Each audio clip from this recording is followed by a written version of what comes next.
If you're listening to this podcast, it is likely because you're currently being pursued by some sort of extraterrestrial, spiritual, or cryptozoological threat. You probably saw that this show was about these sorts of otherworldly abominations and reckoned it a place of insight. Unfortunately, the following podcast is entirely farcical and will be of little help to anyone. But you're here, so you might as well enjoy the show and pray that it doesn't find you.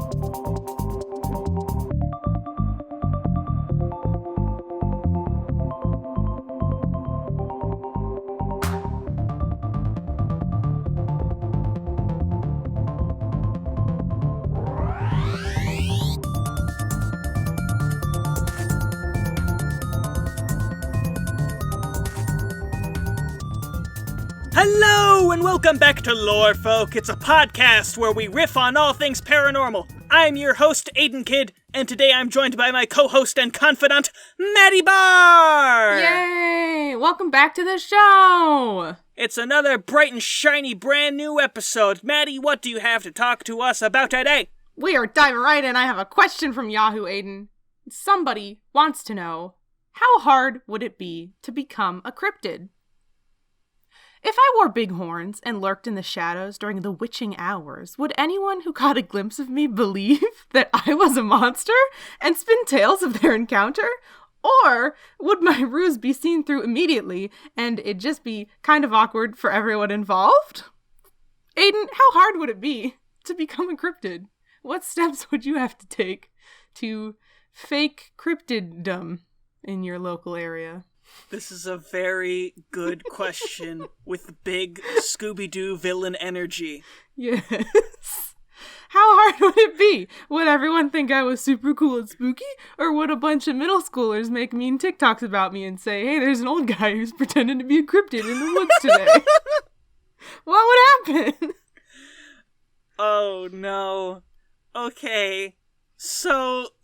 Christ. I think there's two ways you can go. Like, you have to go all in, actually. Yeah. You can't say, I'm going to sprinkle in little bits of cryptid, because I think the less you're trying, the easier it is for someone to realize it's you.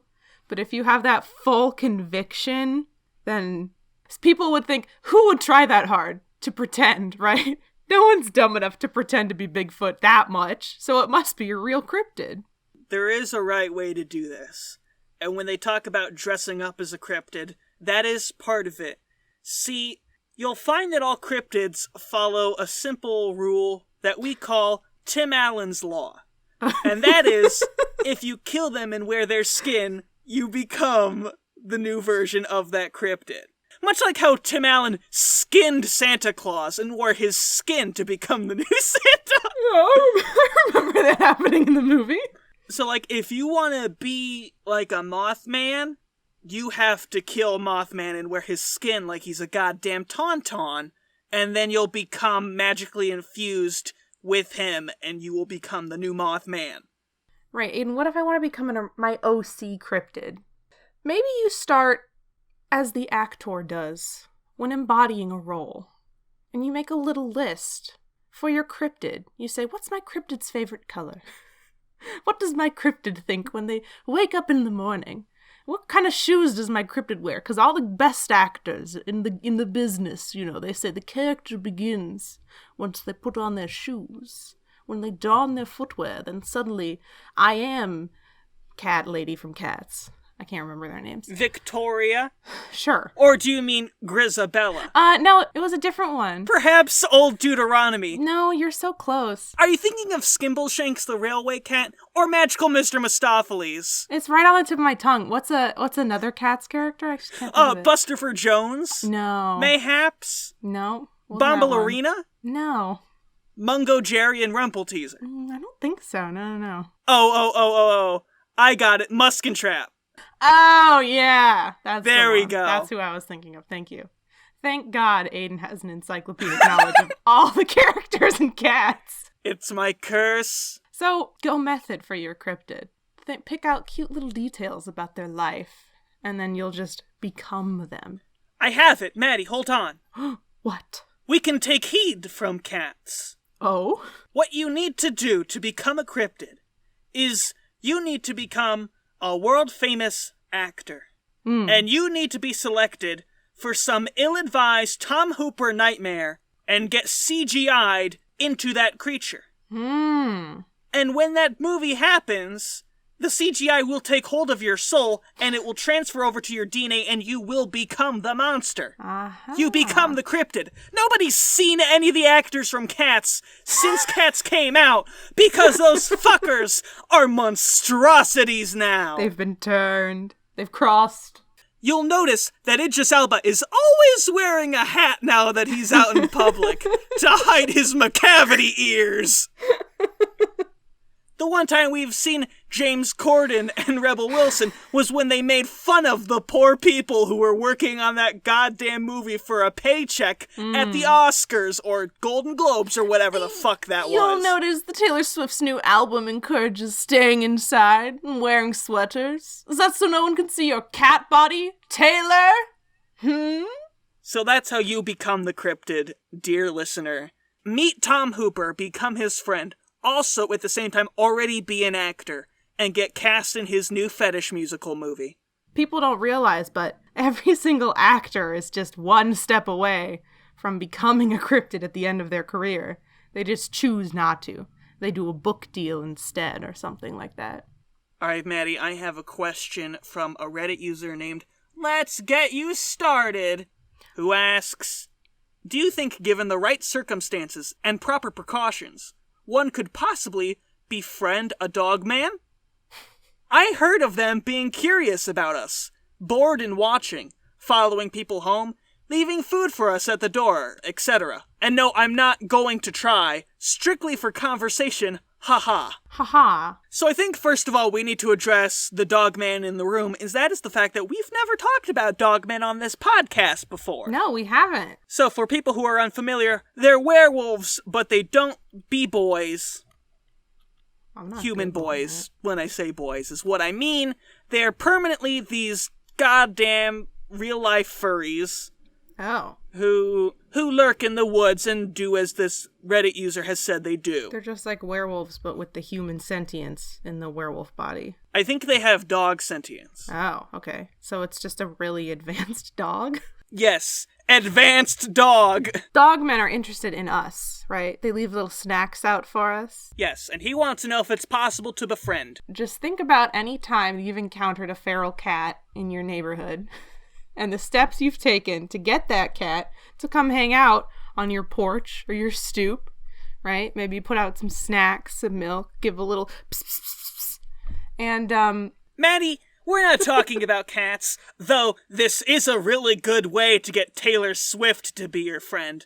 Back on the topic of cats, but these are dog people. You can't doggy. If you think about the steps that you took to get the cat, that's what the dog man is doing to you. You are the cat in this situation. You're the feral animal that the dog man is showing interest in. So think about that and keep an eye out for those signs.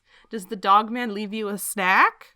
Maybe partake in the snack. Maybe it's just some sticks, because dogmen don't know what we like to eat. But you want to be friends with the dogman, so you take the stick and you go, oh, num num num, this is delicious. And you sort of, put it by the side of your mouth so it looks like you're eating it. So the dogman thinks that they've done a great job in giving you a good snack.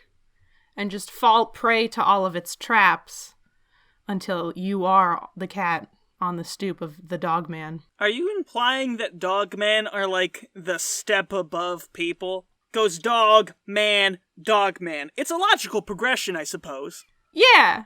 If you combine the two, dogs are man's best friend, and man is dogman's best friend. And all we had to do was DBZ fuse together to become the ultimate life form.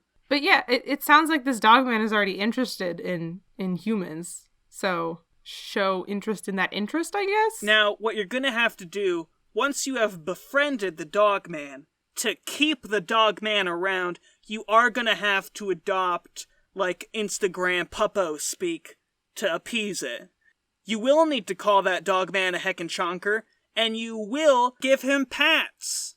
The Dogman will make an Instagram page for you and post pretending to be you, saying things about itself. Oh, that's the most degrading thought in the world, is having a higher being start an Instagram page about you, but using the same way we talk about dogs for you. The Dogman posts a picture of you, like, literally just on the couch watching TV, and it's like, haha, I can't wait till mom gets home to feed me, hee hee, even though you're like a human and you can just feed yourself.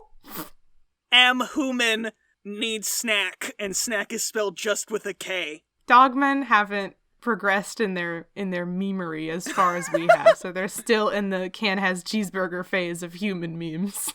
So that's the risk you run by befriending a dog man. Dear Reddit user, let's get you started. You do run the risk of getting memed pretty damn hard.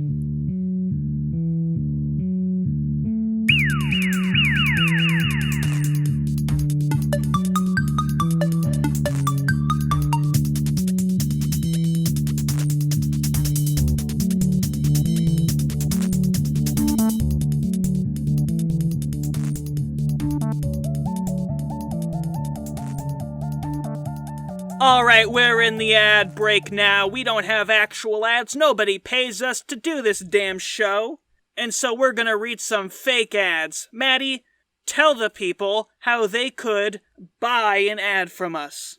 If you want to purchase an ad and support the show, go to pnnpodcasts.com/advertising. That's the site for the network that we're a part of.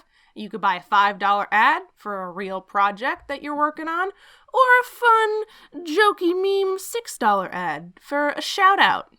This episode of Lore Folk is sponsored by Pringles. Just regular Pringles? Just standard Pringles. Not sci-fi Pringles, not haunted Pringles, not even Pringles made out of human flesh. Just Pringles. Okay. Do not be suspicious of your Pringles. I assure you they are standard and remain unchanged as to how they always were. Today's sponsor is Expansive Fields. Just the absolute biggest, dullest field of grass you've ever seen. What will you find in the expanse? What secrets does the soil hold? Only one way to find out. How far into the field are you willing to walk? Will you fall prey to the mysteries of the grass or live forever in regret? Listen to Lorefolk on Thursdays.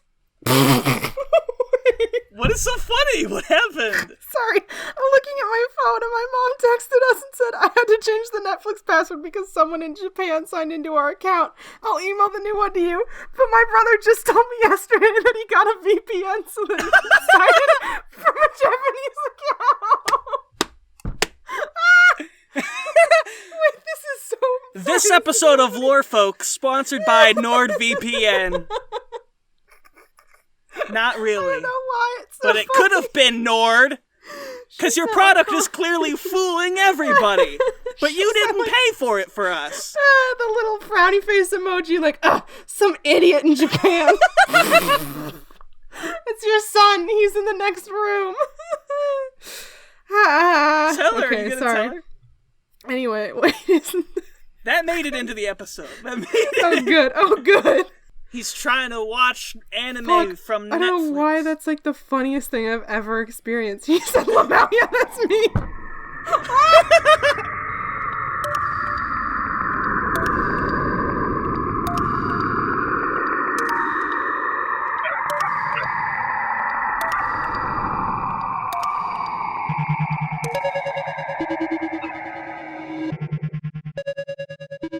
Alright, Maddie, we have, for the first time ever, a listener question. Yeah. We got this question sent to us by Ev, who writes, "It was Halloween night, 2019, and my friends and I were in the back of a truck just kind of driving around when we decided to go to our local, supposedly haunted house. No one lives there, and all the windows are shattered from local teens throwing rocks and such. Well, we pull up, and I am the only one who doesn't know anything about it. And I wasn't aware that they had previously performed a ritual in there. Nothing satanic, but still. While we were looking at it, I got a weird vibe.